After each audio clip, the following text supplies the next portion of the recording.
जी student, आज का हमारा टॉपिक है सेल मेम्ब्रेन।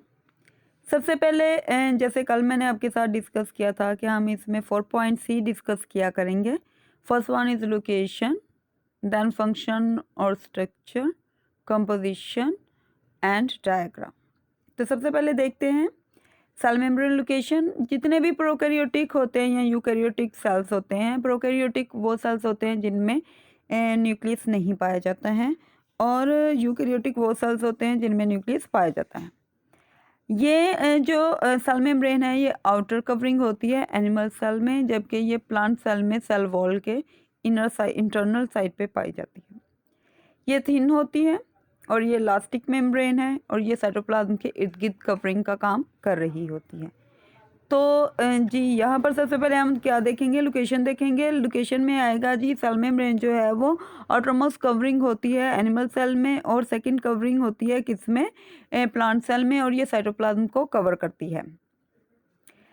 नेक्स्ट देखेंगे हम फंक्शन सेल मेम्ब्रेन के। फर्स्ट फंक्शन देखिएगा, ये सेमी परमिएबल बैरियर के तौर पे काम करती है। सेमी मीन जो हाफ होता है, परमिएबल परमिशन से वर्ड निकला हुआ है, बैरियर का मतलब फेंसिंग और एक बाड़ जिसे उर्दू में बोलते हैं, या बैरियर डोर और कावट। ठीक है, यहाँ पर सेल मेम्ब्रेन जो है वो सेमी परमिएबल बैरियर के तौर पे एक्ट करती है। इसका मतलब ये है कि सेल मेम्ब्रेन तमाम जो है वो मॉलिक्यूल्स को इजाज़त नहीं देती कि वो सेल मेम्ब्रेन के से साइटोप्लाज्म में एंटर हो सकें।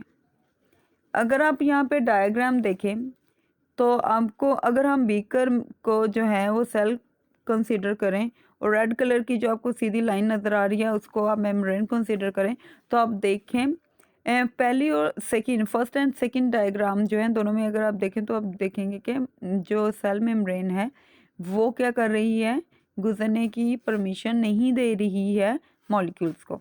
इस साइड पर भी कितने हैं, 7 आपको मॉलिक्यूल नज़र आ रहे हैं और इस साइड पे भी वो उतने ही 7 है। यानी ये जो मॉलिक्यूल्स हैं इनको परमिशन नहीं दे रही है कि वो उसको क्रॉस करके साइटोप्लाज्म के अंदर जाए। तो ओवरऑल ये एक्चुअली क्या कर रही होती है, ये क्यों परमिशन नहीं दे रही होती, एक्चुअली ये मेंटेन कर रही होती है internal composition of cell. Cell का इंटरनल इन्वायरमेंट जैसा है, सेल के अंदर जो जो मटेरियल जितना जितना रिक्वायर्ड और डिमांडेड होता है उतना ही उसके अंदर जाता है। जी उससे अगला नेक्स्ट देखिएगा, ये केमिकल मैसेजेस को सेंस करती है। जैसे कि अगर आप डायग्राम में देखें तो उसमें एक एग्जांपल दी हुई है कि हम अपने जो हमारे नाक के अंदर जो हैं वो सेल्स होते हैं, उनकी जो मेम्ब्रेन होती है वो क्या करती है, उनको जैसे ही केमिकल सेंस करते हैं, जैसे हम कोई स्मेल कर रहे होते हैं, जैसे फ्लावर को स्मेल करते हैं तो हमें क्या आती है, फ्रेगरेंस आती है, तो वो हम स्मेल कर रहे होते हैं। तो हमारी मेम्ब्रेन जो है, इंटरनल सेल्स की जो मेम्ब्रेन होती है वो केमिकल को भी सेंस करती है। और इसी तरह जैसे हम फूड है तो हमारे टेस्ट बड्स की मेम्ब्रेन क्या करती हैं, टेस्ट करती हैं फूड को कि वो किस टेस्ट का है। ठीक है, और इसी इसी ये दोनों एग्जांपल जो हैं वो इस केमिकल सेंस में आ जाती हैं। उसके बाद आगे देखिएगा, सेल मेम्ब्रेन में जो है इसकी स्ट्रक्चर और कंपोजिशन की तरफ ज़रा चलते हैं। अगर हम देखें तो इसमें पाए जाते हैं लिपिड्स, पाए जाते हैं प्रोटीन, पाए जाते हैं कार्बोहाइड्रेट्स पाए जाते हैं। इसके स्ट्रक्चर को समझने के लिए एक जो है वो मॉडल पेश किया गया है जो इस वक्त फुल जो है वो ऑल अराउंड द वर्ल्ड जो है वेल एक्सेप्टेड है। उसे एफिलिट में से एक मॉडल बोला जाता है। इस मॉडल के अकॉर्डिंग जो है लिपिड जो है, जैसे आप डायग्राम में देख रहे हैं कि लिपिड्स रेड कलर में जो बॉल्स आपको नज़र आ रहे हैं, एक्चुअली वो क्या है, लिपिड बाई लेयर होती है और इसके अंदर जो है वो मॉलिक्यूल इम्बेडेड होते हैं। और ये जो लिपिड बाई लेयर जो है वो फॉस्फोलिपिड से मिलके बनी होती है। ये भी एक लिपिड की क्लास है, क्लासिफिकेशन के अकॉर्डिंग ये ग्रुप है और ये मेंटेन करता है, ये फॉस्फोलिपिड जो होती है lipid by layer, fluidity and elasticity two membrane, ये उसको देता है। जो बॉल्स वाला एरिया आपको नज़र आ रहा है वो हाइड्रोफिलिक हेड ग्रुप पे कंसिस्ट करता है, मतलब ये वाटर लविंग होते हैं। और इंटरनल जो आपको लाइंस नज़र आ रही हैं स्ट्रेट येलो कलर की, वो हाइड्रोफोबिक टेल होती है, एक्चुअली वो वाटर हीटिंग पार्टिकल पोर्शन होता है। उसके बाद ज़रा इसको आगे देखें तो आपको ब्लू कलर की जो है इसमें प्रोटीन्स मॉलिक्यूल्स जो हैं वो इम्बेडेड फॉर्म में नज़र आ रहे हैं। कुछ जो हैं वो टर्मिनल प्रोटीन्स हैं जो किनारों के ऊपर पाई जा रही हैं और कुछ पेरिफेरल जो हैं प्रोटीन्स हैं, साइज़ में छोटी और बड़ी हैं और ये रैंडमली पाई जाती हैं, इसलिए इसका नेम फ्लूइड मोज़ेक मॉडल रखा गया। ये मोज़ेक का मतलब होता है इर्रेगुलर और फ्लूइड मीन कि ये फ्लूइडिटी शो करता है due to presence of phospholipids.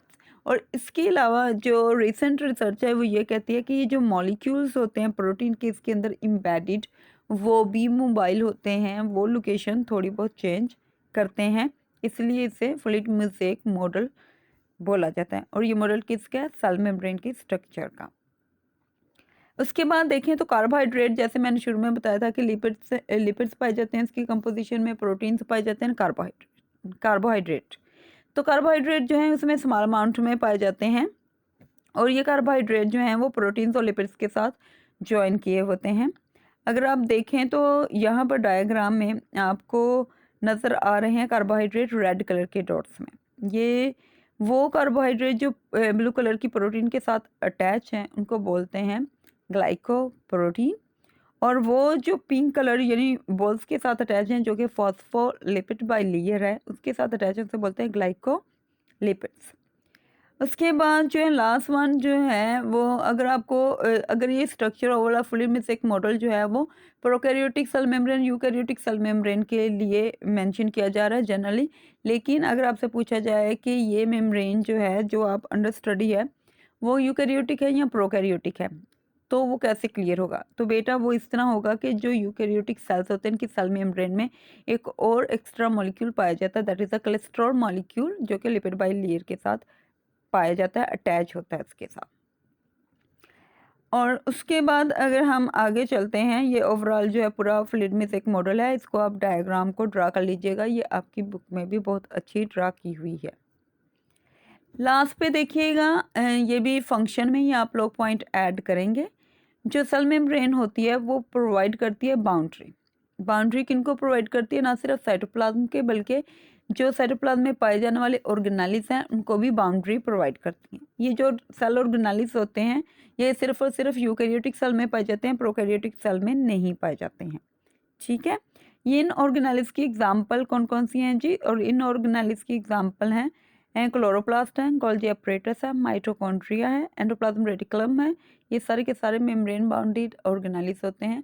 तो क्या है? ये बाउंड्री प्रोवाइड करती हैं ऑर्गेनेलिस को, ये इसका थर्ड फंक्शन है।